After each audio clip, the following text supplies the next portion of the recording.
and welcome to Karthikha Channel. இன்னைக்கு நம்ம சேனல்ல உங்களுக்கு பிடிச்ச வீடியோ தான் பார்க்க போறோம். வாங்க வீடியோக்குள்ள போகலாம். Good morning friends. என்னுடைய கிச்சன் வந்து எப்போவுமே மார்னிங்கில் இந்த மாதிரி க்ளீனராக இருக்கும்னு உங்கள் எல்லாருக்குமே தெரிஞ்ச விஷயம் தான். நைட்டே இந்த மாதிரி க்ளீன் பண்ணி எடுத்து வச்சிட்டிங்கன்னா மார்னிங் எந்திரிச்சு வந்தோன்னா நல்லா ஃப்ரெஷ்ஷாக இருக்கும். இன்றைக்கி என்னப்பா சமைக்கலாம் அப்படின்னு நமக்கே ஒரு இன்ட்ரெஸ்ட் தோணும். ஸோ காலையில் என்ன சமைக்கலாம் அப்படின்னு நம்ம பார்க்க போகிறோம். டெய்லி ஒரே மாதிரி ரொட்டீன் பார்க்காம இன்றைக்கி கொஞ்சம் கீரைலாம் எப்படி நம்ம ஆயிறது, எப்படி க்ளீன் பண்ணுறது, வெண்டைக்காலாம் எப்படி க்ளீன் பண்ணி நான் கட் பண்ணி செய்கிறேன் அப்படின்றதான் பார்க்க போகிறோம். ஸோ மார்னிங் வந்து ஆஸ் யூஷுவல் நான் வந்து பால் காய்ச்சி நாங்கள் எங்கள் 3 பேருக்கு என்ன ட்ரிங்க் வேணுமோ அதை நாங்கள் குடிக்க போகிறோம். ஷர்வினுக்கு வந்து ஹீமோக்ளோபின் கம்மியாக இருக்கனால அவனுக்கு நான் இப்போ கொஞ்ச நாளாக டேட்ஸ் சிரப் தான் கொடுக்குறேன் மில்கில் கடந்து. மில்க் ஷேக்காக அவன் குடிக்க மாட்டேன்றான், நானே ப்ரிப்பேர் பண்ணது. ஸோ சிரப்பாக வாங்கி நான் அவனுக்கு கொடுத்துட்றேன். சரி கொஞ்ச நாள் இது பழகட்டும் அப்படின்ட்டு. பிரேக்ஃபாஸ்ட் பார்த்திங்கன்னா தோசை அண்ட் தேங்காய் சட்னி தான். நான் அதை காமிக்கலை உங்களுக்கு. நேற்று வச்சுருந்த வெங்காய சட்னியும் கருவேப்பிலை தொகையிலும் இருந்துச்சு. ஸோ அதை வச்சு நாங்கள் சாப்பிட்டு முடிச்சிட்டோம் பிரேக்ஃபாஸ்ட்டு. மத்தியானம் லஞ்சுக்கு பார்த்திங்கன்னா கீரை கடையலும் வெண்டைக்காய் மசாலா ஃப்ரை அண்ட் வெண்டைக்காய் மசாலா ரைஸும் செய்ய போகிறோம். அது எப்படி செய்கிறதுன்னு நம்ம பார்க்கலாம். ஃபஸ்ட்டு வந்து நான் வெஜிடபிள்ஸ்லாம் வாங்கிட்டு வந்திருந்தாங்க இப்போ தான் ஃப்ரெஷ்ஷாக. சரி எப்போவுமே கீரை மட்டும் ஃப்ரிட்ஜில் வைக்காமல் ஃப்ரெஷ்ஷாக உடனே செஞ்சிடுறது நல்லது. கீரை வந்து ஆயும் போது பார்த்திங்கன்னா நல்லா தண்டு பகுதி எவ்வளோ தூரத்துக்கு எடுக்க முடியுமோ அந்த தண்டு பகுதியை சேர்த்து நீங்கள் க்ளீன் பண்ணி யூஸ் பண்ணிக்கோங்க. பாருங்கள், லைட்டாக கிள்னதுக்கப்புறம் நமக்கு வந்து டக்குன்னு ஸ்டெம் வந்து உடஞ்சிடுது. அப்படின்னா என்ன அர்த்தம்னா நல்லா எலசாக இருக்குன்னு அர்த்தம். எவ்வளோ தூரம் ஸ்டெம் வந்து எலசாக இருக்கோ அவ்வளோ தூரத்துக்கு நீங்கள் ஈஸியாக கட் பண்ண வருதோ அவ்வளோ தூரத்துக்கு எலசாக இருக்குன்னு அர்த்தம். அந்த எலசாக இருக்கிற வரைக்கும் நீங்கள் வந்து தாராளமாக சமையலுக்கு யூஸ் பண்ணலாம். வெறும் கீரையிலேயே அவ்வளோ ஸ்ட்ரென்த் இருக்குது அப்படின்னாக்கா அந்த கீரைக்கு ஸ்ட்ரென்த்தை கொடுக்குறதே வந்து ரூட்ஸ்லேருந்து ஸ்டெம் வழியாக தான் போகுது. ஸ்டெம்லேயே வந்து பார்த்திங்கன்னா அவ்வளோ ஸ்ட்ரென்த் இருக்குது. ஸோ ஸ்டெம்மோடு யூஸ் பண்ண பாருங்கள். எப்போ கீரை ஆஞ்சாலும் ஸ்டெம்மோட ஆய பாருங்கள். ஸோ இதே மாதிரி நான் எல்லா கீரையும் ஆஞ்சு வச்சுக்க போகிறேன். எவ்வளோ தூரத்துக்கு ஸ்டெம் எலசாக இருக்கும் அவ்வளோ தூரம் நான் வந்து ஸ்டெம்மை ஆஞ்சிக்கிட்டேன். வெறும் ரூட்ஸ் தான் எனக்கு வந்து நல்லா இல்லாமல் இருந்துச்சு, நான் கட் பண்ணி போட்டுவிட்டேன். ஸ்டெம் எல்லாமே எனக்கு ரொம்ப எலசான கீரை கிடச்சிது. ஃப்ரெஷ்ஷாக இருக்குது, சரி செஞ்சிடலாம் அப்படின்னு கையோட செய்கிறேன். கீரை வந்து எப்போவுமே ரன்னிங் வாட்டரில் க்ளீன் பண்ணவே கூடாதுங்க. இந்த மாதிரி தனியாக ஒரு கிணத்துல கொஞ்சமாக தண்ணி எடுத்துக்கோங்க. கொஞ்சம் கொஞ்சம் குவான்டிட்டியில் கீரை எடுத்து நல்லா அலசுங்க. பாருங்கள், என் கையில் உள்ளே இருக்க எல்லா விரலையும் யூஸ் பண்ணி நான் எல்லா கீரையும் ஒரு கீரையும் ஒரு ஸ்டெம்மும் உள்ளே வந்து நான் க்ளீன் பண்ணுறேன்னான்னு மேக் ஷுர் பண்ணிவிட்டு அப்புறம் தான் நான் வந்து அதை எடுத்து வடிகட்டுற பவுல் ஃபில்டர் பவுலில் வந்து போட்டுடுறேன். இந்த மாதிரி நான் 2-3 ட்ரிப் மட்டும் எடுத்து போட்டு க்ளீன் பண்ணிவிட்டு அந்த தண்ணியை பாருங்கள் மண்ணாக இருக்கான்னு பாருங்கள். நல்லா குட்டி குட்டியாக டைனி மண்ணுங்க வந்து பார்த்திங்கன்னா அப்படியே அந்த தண்ணியில் வந்து கீழே அடியில் அப்படியே தங்கியிருக்கும். திருப்பி வந்து அடுத்த ஈடு வந்து அதில் போட்டு யூஸ் பண்ணாதீங்க க்ளீன் பண்ணுறதுக்கு. அந்த தண்ணியை வந்து கீழே ஊற்றிட்டு அந்த பாத்திரத்தை ஒரு வாட்டி தண்ணியில் ஒரு அலசிட்டு திருப்பி அதே அளவுக்கு தண்ணி எடுத்துகிட்டு வந்து வச்சு அகெயின் நான் ஒரு 2-3 பேட்சஸ்க்கு கீரையை வந்து இதே மாதிரியே நான் அலச போகிறேன். அலசி தண்ணியை வேணுன்றப்பெல்லாம் மாற்றி நான் அலசி அந்த வடிகட்டுற பவுலில் போட்டு வச்சுருந்தேன். தண்ணி எல்லாம் வடிஞ்சிருச்சு. இப்போ நான் கீரையை வந்து பொடியாக கட் பண்ணிக்க போகிறேன். நம்ம தண்டும் சேர்த்து போடுறதுனால வீட்டில் குழந்தைங்க இருந்தாங்கன்னா வாயில் மாட்டும். ஸோ அதனால் நல்லா நம்ம கீரையை வந்து பொடியாக கட் பண்ணிக்க போகிறேன் நான். இது வந்து இந்த கீரை வந்து பார்த்திங்கன்னா நல்லா க்ரீன் கலர் அப்படியே பச்சை பசேல் எனக்கு கீரை வேணும் அப்படின்னு கேட்குறவங்களுக்கு ஏற்ற மாதிரி இன்றைக்கி நான் செய்ய போகிறேன். இது வந்து கொஞ்சம் எக்ஸ்ட்ரா வேலை தான். ஈஸியாக குக்கர்லேயே நான் செஞ்சிருந்தவங்க. ஸ்கூலுக்கு போகும்போது டெய்லிலாம் என்னால் கீரை செய்ய முடியாதுங்க அப்படின்னு சொல்கிறவங்க டக்குன்னு கீரை செய்யணும், குக்கர்லேயே 1 pot 1 shot மாதிரி செய்யணும்னா நம்மளுடைய சேனலில் நான் ஏற்கனவே அந்த ரெசிபிலாம் போட்டிருக்கேன். அதோடைய லிங்க் நான் டிஸ்கிரிப்ஷன் பாக்ஸில் போடுறேன். அதை பார்க்குறவங்க பாருங்கள். ஸோ கீரையெல்லாம் கட் பண்ணுறதுக்குள்ளே நான் என்ன பண்ணிட்டேன்னா பருப்பை வேக வச்சிடலான்ட்டு நான் ஒரு 3/4 கப் அளவுக்கு துவரம் பருப்பு எடுத்திருக்கேன். ஒரு பெரிய வெங்காயத்தை ரஃப்பாக கட் பண்ணி வச்சுருக்கேன். அதையும் நான் வந்து அந்த குக்கர்லேயே சேர்த்துறேன். தேவையான தண்ணியும் விட்டுருக்கேன் குக்கரில் பருப்பு வேகிறதுக்காக. ஸோ ஒரு 1/2 ஸ்பூன் அளவுக்கு மஞ்சள் தூளும் சேர்த்துக்கிறேன். பருப்பு வந்து பார்த்திங்கன்னா ஷர்வினுக்கு கொடுக்குறனால கொஞ்சம் கூட கொடுக்கலாமே அப்படின்னு தான் நான் பருப்பை வந்து எக்ஸ்ட்ரா ஆட் பண்ணிக்கிறேன். நீங்கள் பருப்பு கம்மியாக போடணும்னு நினச்சிங்கன்னா கம்மியாக போட்டுக்கலாம், இல்லை ஜாஸ்தி போடுறதா இருந்தாலும் உங்களுடைய டேஸ்ட்டுக்கு ஏற்ற மாதிரி நீங்கள் வந்து கன்சிஸ்டன்சி மாற்றிக்கலாம், பருப்புடைய கன்சிஸ்டன்சியை. தக்காளி வந்து குட்டி தக்காளி 2 தக்காளியை வந்து நான் குட்டியாக ரஃப்பாக கட் பண்ணி போட்டுட்டேன். ஒரு பெரிய பச்சை மிளகா தான் போட்டிருக்கேன். உங்கள் காரத்துக்கு எக்ஸ்ட்ரா வேணும் நீங்கள் அட்ஜஸ்ட் பண்ணி போடுறதுனா போட்டுக்கலாம்.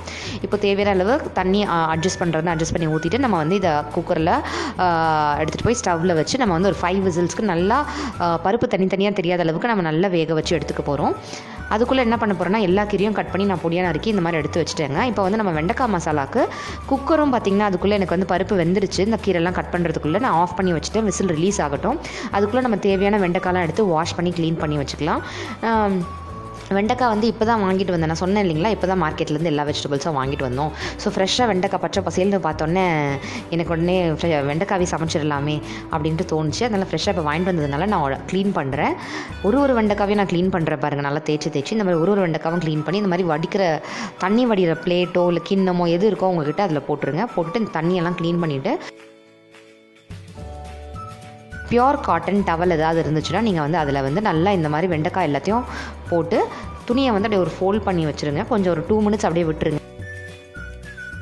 அந்த துணி என்ன செய்யும் அப்படின்னு பார்த்தீங்கன்னா அந்த வெண்டைக்காயில் இருக்கக்கூடிய ஈரப்பதம் எல்லாத்தையும் இழுத்துரும். அப்போ வந்து நம்ம வந்து நல்லா டேஸ்டியான வெண்டைக்காய் கிடைக்கும். இந்த மாதிரி டாப் அண்ட் டெய்லை வந்து ஃபுல்லாக க்ளீன் பண்ணி எடுத்துடுறேன் நான். மேலே கீழே எல்லாத்தையும் கட் பண்ணி தேவையில்லாதெல்லாம் வெண்டைக்காயில் எடுத்துகிட்டு நம்ம வந்து ஒரு மீடியம் சைஸில் வெண்டைக்காவை கட் பண்ணிக்க போகிறோம். நம்ம வந்து ரைஸும் செய்ய போகிறோம், வெண்டைக்காய் மசாலா ரைஸும் செய்ய போகிறோம்.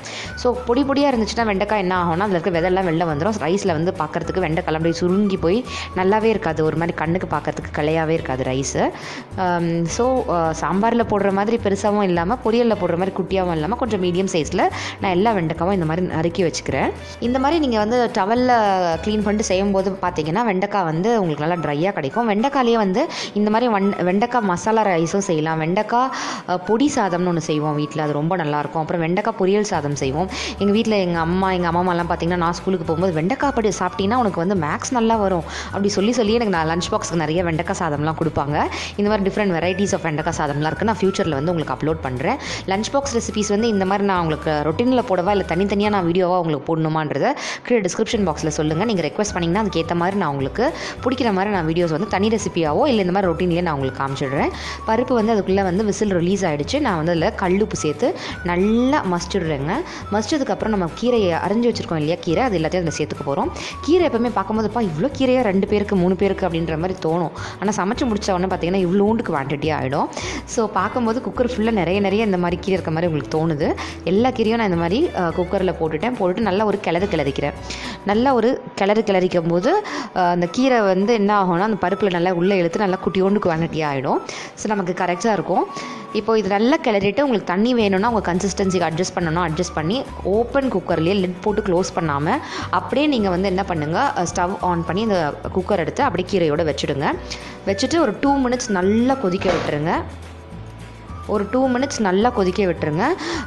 க்ளோஸ் பண்ணாதீங்க எதையுமே. க்ளோஸ் பண்ணிங்கன்னா கீரையோட கலர் வந்து மாறிடுங்க. ஓப்பன்லேயே கீரை நீங்கள் கொதிக்க வைக்கும்போது தான் அந்த கலர் வந்து அப்படியே ரீட்டைன் ஆகும். அதுக்குள்ளே வந்து எனக்கு கீரை கொதிக்கிறதுக்குள்ளே நான் வந்து வெண்டைக்காய் மசாலாவுக்கு தேவையான வெங்காயம், தக்காளி, கருவேப்பிலெல்லாம் அதுக்குள்ளே கட் பண்ணி ரெடியாக எடுத்து வச்சுட்டேங்க. அதுக்குள்ளே இங்கே பாருங்கள் கீரை நல்லா கொதிச்சிடுச்சு. நம்ம இப்போ ஆஃப் பண்ணுற ஸ்டேஜ் வந்துருச்சு. ஆனால் பாருங்கள் கீரை நல்லா பச்சை பசேல்னு பார்க்கவே சூப்பராக இருக்குது. சுட சுட சாதத்தில் நெய் விட்டு சாப்பிட்டிங்கன்னா நம்ம அம்மா கையால் சாப்பிட்ட மாதிரி அப்படி ஒரு டேஸ்ட் இருக்குங்க, சூப்பராக இருக்குங்க. அவ்வளோதான், நம்ம இப்போ ஆஃப் பண்ணிடலாம். தண்ணியாக இருக்கேன்னு நினைக்காதீங்க. ஆறுனதுக்கப்புறம் அந்த பருப்புலாம் எடுத்து நமக்கு நல்லா கெட்டியான கன்சிஸ்டன்சியில் உங்களுக்கு கரெக்டாக வந்துடும். கீரை வந்து நல்லா கொதிச்சிடுச்சு. நம்ம இப்போ ஆஃப் பண்ணி இறக்கி வச்சிடலாம். கீரைக்கு வந்து நம்ம தாளிப்பு போட்டுடலாம். ஒரு பேனில் நான் எண்ணெய் விட்டு கடுகு, உளுத்தம்பருப்பு, வெந்தயம், காஞ்ச மிளகா போட்டு நான் தாளிப்பு போடுறேங்க. வெந்தயம் பிடிக்காதவங்க ஸ்கிப் பண்ணுறதுனா ஸ்கிப் பண்ணிக்கலாம். இப்போ நல்லா ஒரு வதக்கிட்டு கருவேப்பிலையும் பெருங்காயத்தூளும் போட்டு நம்ம வந்து வதக்கிக்கலாம். வதக்கிட்டு நம்ம வந்து கீரையில் சேர்த்துட்டோம்னா அவ்வளோதான், கீரை ரெடி ஆகிடுங்க. இந்த வெண்டைக்காய் மசாலா ரைஸ் ரொம்ப ரொம்ப ரொம்ப ரொம்ப சூப்பராக இருக்கும். தக்காளி சாதம் கட்டி கொடுக்குறேன் நான். லஞ்ச் பாக்ஸ்க்கு வந்து லெமன் சாதம் கொடுக்குறேன், தயிர் சாதம் கொடுக்குறேன். வெறும்னே நார்மல் ரைஸஸ் கொடுக்குறதுக்கு பதிலாக நம்ம பிள்ளைங்க ஏதாவது ஒரு காய் சாப்பிட்டா நல்லா தானே இருக்கும். தக்காளி சாதம்லேயே நீங்கள் கத்திரிக்காய் போட்டு கொடுக்கலாம், முருங்கைக்காய் போட்டு கொடுக்கலாம், தக்காளி சாதத்துலேயே நீங்கள் கேப்சிகம் போட்டு கொடுக்கலாம், இந்த மாதிரி வெண்டைக்காய் போட்டு கொடுக்கலாம். ஸோ இந்த மாதிரி நீங்கள் காய் சேரும்போது குழந்தைங்க நீங்கள் காய் சாப்பிட்டாங்கன்னா உங்களுக்கு ஒரு திருப்தி இருக்கும். தாளிப்பு நம்ம கீரையில் போட்டோம், அவ்வளோதான், ரெடி ஆகிடுச்சு. அந்த மாதிரி தக்காளி தொக்கோடையே நீங்கள் செய்யும் போதே பார்த்தீங்கன்னா கொஞ்சம் மசாலாஸ் மட்டும் எக்ஸ்ட்ரா வேறு பொடியெலாம் கலந்து செஞ்சிங்கன்னா அந்தந்த காய்க்கு ஏற்ற பொடியெல்லாம் சேர்த்திங்கன்னா அது வந்து டேஸ்ட் சூப்பராக இருக்கும். வேறு டிஷ்ஷஸ் சாப்பிட்ட மாதிரி குழந்தைங்களுக்கும் இருக்கும். காயம் வந்து வித்தியாசமாக தனியாக எடுத்து பொறுக்கி வைக்காமல் அழகாக சாப்பிட்ருவாங்க. இப்போ வெண்டைக்காய் செய்கிறதுக்கு நான் வந்து பார்த்திங்கன்னா 1 டேபிள் ஸ்பூன் அளவுக்கு எண்ணெய் விட்டுருக்கேன். கடுகு 1/2 டீஸ்பூன், உளுத்தம்பருப்பு 1/2 டீஸ்பூன் விட்டுருக்கேன். கருவேப்பிலை, பெருங்காயத்தூள் சேர்த்து நான் நல்லா ஒரு வதக்கிட்டேன். அடுத்தது வந்து ஒரு மீடியம் சைஸ் பெரிய வெங்காயம் வந்து பொடியாக நறுக்கி அதையும் சேர்த்துருக்கேங்க நான். இதில் பச்சை மிளகாய் கட் பண்ணி போடணும்னு நினைக்கிறவங்க 2 உடச்சி போடுறதுனா போட்டுக்கோங்க. நான் கொஞ்சோண்டு வெண்டைக்காய் சாதம் ஷர்வினுக்கும் கொஞ்சம் இன்ட்ரடியூஸ் பண்ண போகிறேன் இன்றைக்கி. அதனால பச்சை மிளகாய் சேர்க்கல. வெங்காயம் வதங்கிறதுக்காக நம்ம உப்பு சேர்த்துக்க போகிறோம். உப்பு சேர்த்து நல்லா வெங்காயம் வந்து நல்லா சுருள வதங்குற அளவுக்கு நம்ம வதக்கிற போகிறோம். அடுத்து தக்காளி, ஒரு தக்காளி, பழுத்த தக்காளியை நான் வந்து கட் பண்ணி வச்சுருக்கேன். அதையும் சேர்த்து நல்லா உப்பு சேர்த்து நல்லா சுருள எண்ணெயிலே வெங்காயம் தக்காளிலாம் சுருண்டு வதங்கி வர அளவுக்கு நான் வந்து வதக்கிட போகிறேன். ஸோ நீங்கள் வந்து ஒரு தக்காளி சாதம் டக்குன்னு செஞ்சிடலாம். ஒரு வெங்காயம் ஒரு தக்காளியை கட் பண்ணி கொஞ்சம் கத்திரிக்காய் போட்டு கொடுத்துடலாம் பசங்களுக்கு லஞ்ச் பாக்ஸ்க்கு. ஒரு வெங்காயம் ஒரு தக்காளியை போட்டு நீங்கள் முருங்கை கத்திரிக்காய் சேர்த்து போடலாம். மொச்சை கொட்டை உருளைக்கிழங்கு போட்டு சாதம் செஞ்சு கொடுக்கலாம். இந்த மாதிரி வெண்டைக்காய் சேர்த்து கொடுக்கலாம், கோவக்காய் சேர்த்து கொடுக்கலாம், கேப்சிகம் சேர்த்து கொடுக்கலாம். அந்தந்த காய்க்கு எந்த மசாலா பவுடர் சேர்த்தா நல்லா இருக்குமோ அந்த மாதிரி டிஃப்ரெண்ட்டாக ட்ரை பண்ணுங்கள். டெய்லி தக்காளி தொக்கு மாதிரியே இருக்குது, கூட ஒரு காயை போட்டு கொடுத்துட்றாங்களேன்ற மாதிரி பசங்களுக்கு போரிங்காக இருக்கக்கூடாது. ஸோ இந்த மாதிரி variety of lunch box recipes உங்களுக்கு வேணும்னா கீழே இருக்க டிஸ்கிரிப்ஷன் பாக்ஸில் ரிக்வெஸ்ட் பண்ணுங்கள். அண்ட் கண்டிப்பாக மென்ஷன் பண்ணுங்கள் ரொட்டீன் வீடியோவாக வேணுமா இல்லை தனியாக ஒரு வீடியோவாக வேணுமான்றதையும் நீங்கள் வந்து மென்ஷன் பண்ணுங்கள். அதுக்கேற்ற மாதிரி நான் வந்து உங்களுக்கு ஃப்யூச்சரில் வீடியோஸ் போடுறேன். ஏன்னா நிறைய பேர் வந்து எங்கிட்ட லஞ்ச் பாக்ஸ் ரெசிபிஸ் கேட்டுகிட்டே இருக்கீங்க. லாஸ்ட் ரொட்டீன் வீடியோவில் வந்து நான் வாழைக்காய் பொரியல் செஞ்சுருந்தேன். அதில் கூட நீங்கள் ஒயிட் ரைஸ் போட்டு கலந்து கொடுக்கலாம். சூப்பராக இருக்கும்ங்க, ட்ரை பண்ணி பாருங்கள். இப்போ வந்து நல்லா வெங்காயம் தக்காளிலாம் வந்து எண்ணெய் பிரிய வதங்கிடுச்சு. இந்த நேரத்தில் நான் வந்து 1 டீஸ்பூன் அளவுக்கு Kashmiri red chilli powder, 2 teaspoon அளவுக்கு தனியா பவுடர், 1/2 டீஸ்பூன் அளவுக்கு சீரகத்தூள், 1/2 டீஸ்பூன் அளவுக்கு கரம் மசாலா தூள் போட்டிருக்கேன் நான். ஸோ போட்டு நல்லா எண்ணெய் பிரிஞ்சு வர வரைக்கும் நல்லா சுருள வதக்கிடுங்க. இந்த எண்ணெய் பிரிஞ்சு வந்ததுக்கு அப்புறமேட்டு தான் நீங்கள் வந்து வெண்டைக்காய் சேர்க்கணும். ஏன்னா வெண்டைக்காய் சேர்க்கறதுக்கு ரொம்ப நேரம் எடுத்துக்காது, கரெக்டாக 1 to 2 மினிட்லேயே நமக்கு வெந்துடும். ஸோ அந்த பச்சை மசாலா வாசனை இருக்கக்கூடாது. அதனால் நம்ம வந்து நல்ல எண்ணெய் பிரிய நல்லா வதக்கிடணும். அண்ட் ரெட் சில்லி பவுடர் வந்து பார்த்திங்கன்னா நான் காஷ்மீரி ரெட் சில்லி பவுடர் போட்டிருக்கேன். அது காரம் இருக்காது, அதனால தான் நான் 1 ஸ்பூன் போட்டிருக்கேன். நீங்கள் வெறும் ரெட் சில்லி பவுடர் போடுறதா இருந்தால் பார்த்து ஜாக்கிரதையாக காரத்துக்கு தகுந்த மாதிரி சேர்த்துக்கோங்க. வெண்டைக்காய் வந்து கட் பண்ணதுக்கப்புறம் இந்த மாதிரி பெரிய பவுலில் எனக்கு 1 பவுல் அளவுக்கு வெண்டைக்காய் கிடச்சிதுங்க. உங்களுக்கு அளவு தெரியணுன்றதுக்காக நான் சொல்கிறேன். வெண்டைக்காவை சேர்த்துட்டு பார்த்து கிளறுங்க. அந்த வெண்டைக்காய்க்குள்ளே இருக்கக்கூடிய விதையெல்லாம் வெளில வந்துடக்கூடாது. அப்புறம் இந்த வெண்டைக்காய் வந்து கனமாக நல்லாவே இருக்காது, எடுத்து சாப்பிட்ற மாதிரி இருக்கணும். எப்போவுமே வெஜிடபிள் ரைஸ் செய்யும் போது அப்படியே வதங்கி போய் விதெல்லாம் வெளில வந்துடுச்சுன்னா பார்க்கவே கண்ணுக்கு அழகாகவே இருக்காது. ஸோ நல்ல ஒரு பார்த்து ஜாக்கிரதையாக ஒரு கிளறிடுங்க. கிளறிட்டு இந்த வெண்டைக்காய் வேகிறதுக்கு தேவையான அளவு, இந்த டிஷ்க்கு தேவையான அளவு நம்ம உப்பு சேர்த்துடலாம். ஏன்னா நம்ம வெங்காயம் வதங்கிறதுக்கும் தக்காளி வதங்கிறதுக்கும் வேறு உப்பு சேர்த்துருக்கோம். ஸோ உப்பு சேர்க்கும் போது பார்த்து ஜாக்கிரதையாக சேர்த்துக்கோங்க. தேவையான அளவு உப்பு சேர்த்து ஒரு வதக்கிட்டு இந்த வெண்டைக்காய் வேகிறதுக்காக ஒரு 1/4 டம்ளர் அளவுக்கு மட்டுமே தண்ணி நான் விட போகிறேன். வெண்டைக்காய் டக்குன்னு வெந்துடும், நிறையா தண்ணி விட்டுறாதீங்க. என்னடா வெண்டைக்காய் சைட் டிஷ்ஷுன்னு சொல்கிறாலே தண்ணி வேறு விடுறாளே அப்படின்னு நினைக்காதீங்க. தண்ணி விட்டிங்கன்னா சீக்கிரமாக ப்ராசஸ் முடிஞ்சிடும். இல்லைனா கொஞ்சம் நம்ம திறந்து வச்சு எண்ணெயிலேயே வதக்கி எடுத்துகிட்ருக்கணும். டைம் கொஞ்சம் எக்ஸஸ் ஆகும். லைட்டாக தண்ணி விட்டு தாராளமாக செய்யலாம். நம்ம சாம்பாருக்கு காரக்குழம்புக்குலாம் தண்ணி விட்டு தானே செய்கிறோம். அதனால் நீங்கள் தைரியமாக தண்ணி விடுங்க. விட்டுட்டு ஒரு 2 மினிட்ஸ்க்கு அதை டிஸ்டர்ப் பண்ணாதீங்க. ஸ்லோ ஃப்ளேமில் வச்சுருங்க. 2 மினிட்ஸ் கழிச்சு போய் பார்த்தீங்கன்னா தண்ணிலாம் அழகாக இழுத்துருக்கும். லைட்டாக இந்த மாதிரி ஒரு பெரட்டினீங்கன்னா லைட்டாக மாய்ஸ்சர் இருக்கும். மாய்ஸ்சர் இருந்துச்சுன்னா லைட்டாக ஒரு 1 மினிட்க்கு நீங்கள் இந்த மாதிரி ஒரு வதக்குங்க. பார்த்து விதைகள்லாம் வெளில வராமல் பார்த்து ஜாக்கிரதையாக கிளறி கொடுத்துட்டு கருவேப்பிலை கொத்தமல்லிலாம் தூவி இறக்கிட்டிங்கன்னா அவ்வளோதாங்க. சூப்பராக காரசாரமாக வெண்டைக்காய் மசாலா தயாராகிடுச்சு நமக்கு. நான் வந்து என்ன செய்ய போகிறேன்னா இதை வந்து சர்விங் பவுலில் கொஞ்சோண்டு மதியானம் லஞ்சுக்கு தொட்டுக்கிறதுக்காக, கீரைக்கு தொட்டுக்கிறதுக்காக வச்சுக்க போகிறேன். மீதி கடாயிலே நான் சமைச்சிருக்கேன் அந்த பேன்லேயே கொஞ்சம் ஒயிட் ரைஸ் போட்டு பரட்டிக்க போகிறேன். நம்ம அம்மா கையால் பாட்டி கையாலலாம் பார்த்திங்கன்னா அவங்க இரும்பு கடாயில் சமைப்பாங்க. வறுவல்லாம் செஞ்சு முடிச்சுட்டு தனியாக பாத்திரத்தில் எடுத்து வச்சுட்டு அதுலேயே ஒயிட் ரைஸ் போட்டு பேசிட்டு விளையாடிட்டு இருக்க பேர பசங்களெல்லாம் கூப்பிடுவாங்க. பேரம்பேத்திகளெல்லாம் கூப்பிட்டு இங்கே வாங்க கடாய் சாதம் வாங்கிக்கோங்கன்னு சொல்லிட்டு எல்லா பேரப்பேத்திகளுக்கும் உருண்டை பண்ணி கையில் கொடுப்பாங்க. அந்த உருண்டையை வாங்கி சாப்பிட்டோன்னே விளையாட்டெல்லாம் மறந்துட்டு பசி வந்துடும் எங்களுக்கு. அந்த பாட்டி கையால் அம்மா கையால் அந்த சாதம் வாங்கி சாப்பிடும் போது அவ்வளோ டேஸ்டியாக இருக்குங்க. இந்த மாதிரி நம்ம சமைச்சிருக்க பவுல்லையே நீங்கள் சாதத்தை போட்டு கிளறும் போது அது வந்து அவ்வளோ டேஸ்ட் எக்ஸ்ட்ராவாக இருக்கும். ஸோ நம்ம வந்து ஒயிட் ரைஸை போட்டு நல்லா கிளறிட்டோம். கருவேப்பிலை கொத்தமல்லியும் நல்லா தூவி ஒரு கிளறி இறக்கிட்டோம். அழகாக வெண்டைக்காய் மசாலா ரைஸ் தயாராகிடுச்சு. நீங்கள் வீட்டில் கண்டிப்பாக ருசிச்சு பார்த்து எனக்கு கமெண்ட் சொல்லுங்கள். வெண்டைக்காய் மசாலா சைட் டிஷ் செஞ்சுருக்கோம், ஒயிட் ரைஸ் செஞ்சுருக்கோம், கீரை கடையலும் செஞ்சுருக்கோம். தயிர் வந்து நாங்கள் மார்னிங்கே ஊற்றி வச்சுருந்தேங்க. அது நான் சாப்பிடும் போது எடுத்தேன்னா கரெக்டாக இருக்கும், உறைஞ்சி போயிருக்கும், நான் சாப்பிட்ருவேங்க. இந்த மசாலா ரைஸை நீங்கள் வீட்டில் சமைச்சு பார்த்து ருசிச்சு பார்த்து உங்களுக்கு பிடிச்சிருக்கா இல்லையான்னு எனக்கு கீழே இருக்க கமெண்ட் செக்ஷனில் கண்டிப்பாக ஒரு நாள் போஸ்ட் பண்ணுங்கள்.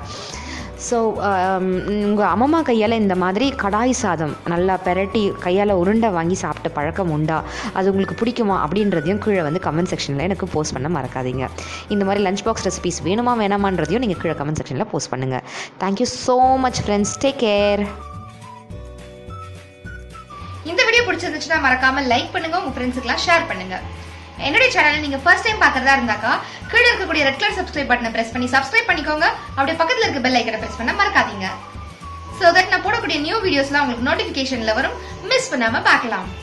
Thank you so much for watching. Take care. Bye bye.